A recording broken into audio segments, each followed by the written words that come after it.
Көтөрмө айыл өкмөтүнө караштуу Сурташ айылында альтернатива жолдун жээктери кооптуу абалга жеткендиктен бетон тосмо куруу иштери жүрүп жатат.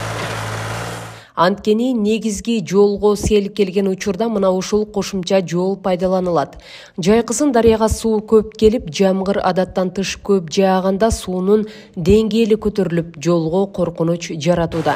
Өзгөчө кырдаалдардын алдын алуу максатында тийиштүү ведомство менен бирге жергиликтүү бийлик кол кабыш кылып, бетон куюу иштери колго алынган. Постоянно машиналар каттаган жолубуз суу көбөйүп, жай айындачы. Анан ошондо менен эле бирге жамгыр көп жааганда сел жүргөндө мындай жардын астыларыга суу чийип кетип атат да. Анан жолго кооптуу болуп атат. Азыркы иштин эмеси узундугу 70 метр, высотасы 1,5, ширинасы 40 сантиметр кылып бетон тосмо менен тосуп атабыз. Ошол эле учурда элдин коопсуздугун камсыздоо максатында Орозбеков көтөрмө майдан айыл өкмөттөрүндө дарыя жана сел жүрүүчү сайлардын жээктерин бекемдөө үчүн габион сеткалары өзгөчө кырдаалдар министрлиги тарабынан берилип, орнотулуп жатат.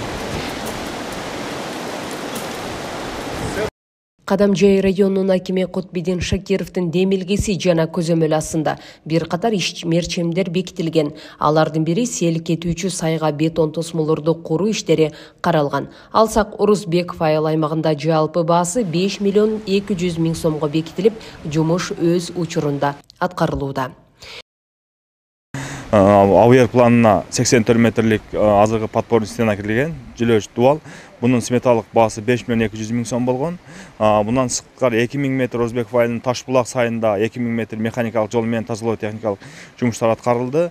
Ошондой эле бул айылга айыл өкмөткө 220 габион айылдарга бөлүнүп, Бостон, Учкун, Орозбеков айылдарына габион тошо берилген. Бардыгы азыркы учурда иш жүрүп атат. Механикалык жол менен тазалоо жумуштары толугу менен бүткөрүлүп, подпорный стена жүрүп атат азыркы учурда. Габион келип түшкөн, габион орнотулууда.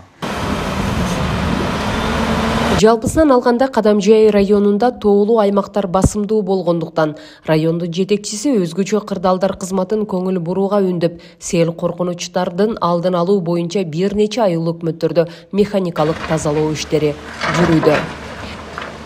66-жылы катуу сел келип, мына ушу дарыянын доктудан, мына өзүнүн догудан буяка карап жылып, мына жаллар пайда болуп,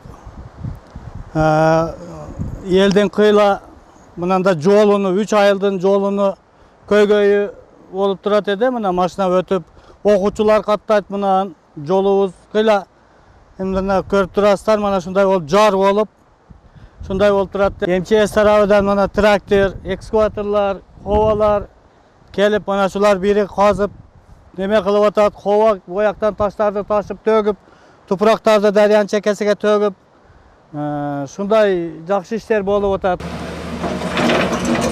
Орозбеков айыл аймагындагы Ташбулак сайында 2 чакырым аралыгын механикалык тазалоо иштери бүгүнкү күндө толугу менен бүткөрүлдү. 2023 жыл ичинде өзгөчө кырдаалдардын алдын алуу жана кесепеттерин жоюу боюнча Кадамжай районунда жалпысы 25 объект планга киргизилген.